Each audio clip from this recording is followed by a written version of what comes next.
語り継がれた怨霊たち。日本の古典怪談5選。夜の日本には古くから語り継がれてきた怨霊たちがいる。恋、恨み、嫉妬、絶望。人の情が極まった時、その魂は形を変えて闇に現れる。これは日本の古典怪談が今も人々を引きつけて離さない理由を5つの物語でたどる情念の夜である。第1話、ボタン道路。美しい娘おつゆが夜になると必ず赤いボタン柄の灯籠を掲げて新三郎のもとを訪れた。柔らかい光の中に浮かぶおつゆの横顔はどこか儚げで、新三郎はその夜ごとに深く恋に落ちていった。だが旅の僧の警告によって新三郎は死ぬ。おつゆはすでにこの世を去っており、ボタン道路の赤い光は死者の気配そのものだと恐怖と愛情の狭間で苦しみながら、新三郎は僧侶から渡された亡霊の毛のお札を入り口に貼り、おつゆが入れないようにした。その夜、扉の外でゆらりと灯籠の光が揺れた。ボタン模様が闇ににじみ、泣き声のように震えるおつゆの声が聞こえる。どうして会ってくれないの。その声はかき消されそうなほど弱く、愛していた女の悲しみをそのまま運んでいた。新三郎は布団の中で胸を押さえ、幽霊と分かっていても抱きしめたいという思いに押しつぶされていく。翌朝、友人が訪ねると、新三郎は布団の中で息絶えていた。その腕には白い骸骨が寄り添うように抱かれていた。だが新三郎の顔は穏やかで、まるであのボタン灯籠の柔らかな光の中にいたかのように幸せそうに微笑んでいた。少女と死者をつなぐ情念が今もなお語り継がれる名怪談となっている。第2話、耳なし芳一。盲目の美は奉仕。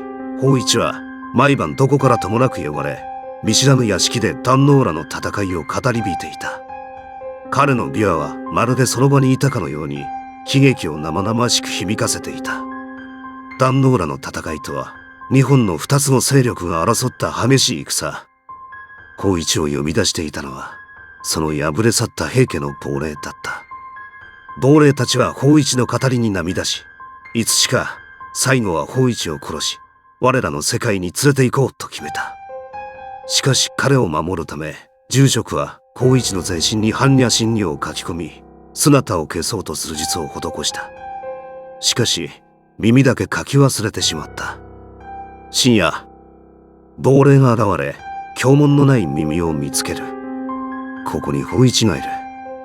その声とともに耳は無残に引きちぎられた。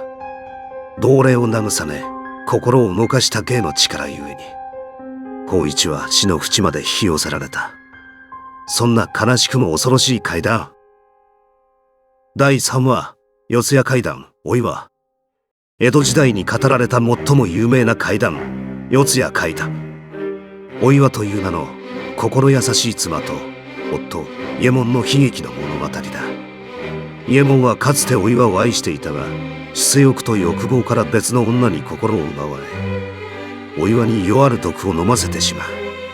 髪は抜け、顔は崩れ、声は震え、それでもお岩は夫を信じ、愛だけをよりどころに生きていた。ある夜、お岩は鏡を見てしまう。そこに映っていたのは、人ともつかぬ変わり果てた自分の姿。絶望の果て、お岩は命を落とす。その後、伊右衛門の前に現れたのは、黒い長髪を引きずり、顔をねじ曲げたお岩の怨霊だった。裏切りから生まれた燃え尽きるような情念。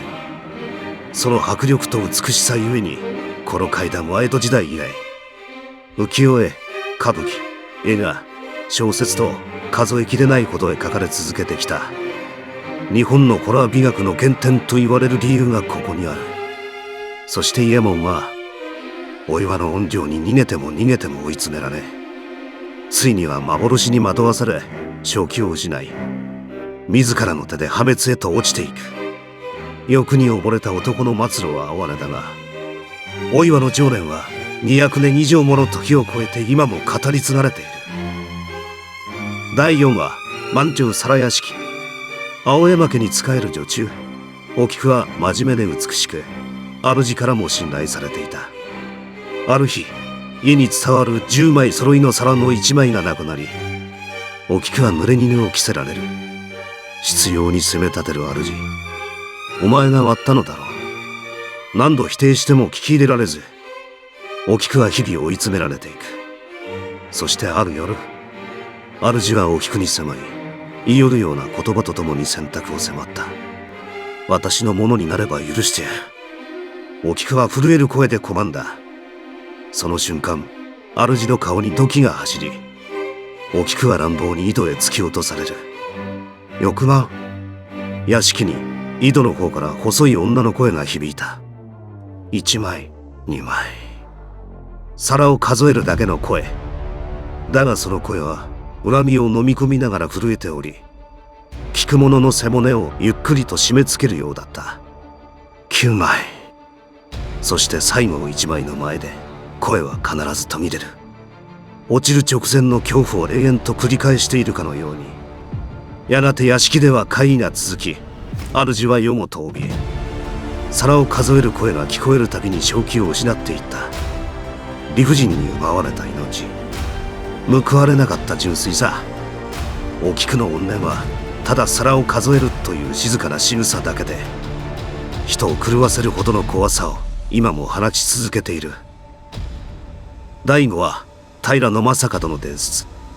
平安時代、朝廷に背きながらも民を守り、関東の英雄とも恐れるべき反逆者とも語られた武将、平将門。反乱は鎮圧され、正門の首は京の都で晒された。だがその首は何日経っても腐らず、夜な夜な目を開き、故郷へ帰りたいと叫んで飛び去ったという。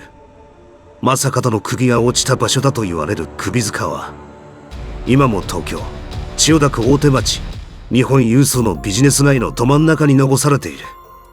超高層ビルに囲まれ、車と人が絶えない大都会の中心に、ポツンと静まり返った小さな敷地。だがそこだけは誰も触れようとしない。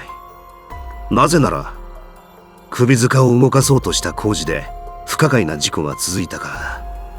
戦後、GHQ が敷地を整備しようとした時、重機が転倒し、関係者が次々と不慮の事故に遭った。昭和のオフィスビル建設でも、工事責任者が急死し、作業員の怪我が相次いだことで、正門のたたりだという噂が広がった。結局、ビルの建設は首塚だけを避ける形に設計され、大都会の真ん中にぽっかりと手つかずの土地だけが残された。現代の日本でさえ誰も不用意に触れない、サラリーマンが行き交う都会の足元に、1000年以上前の怨霊が今も行き着いている。平将門の伝説は過去の怪談ではなく、今この瞬間も続いている怪異として語り継がれている。さて、日本の古典怪談のせいかがでしたか。霊たちの物語はただの怖い話ではない。そこには忘れられぬ愛と許せぬ思いが渦巻いている。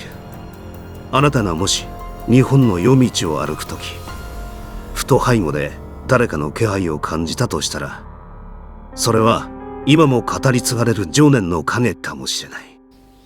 最後までご視聴いただきありがとうございます。この動画が面白かったらチャンネル登録やいいねをよろしくお願いします。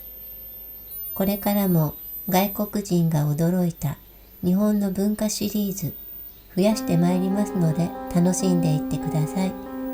ではではまたね。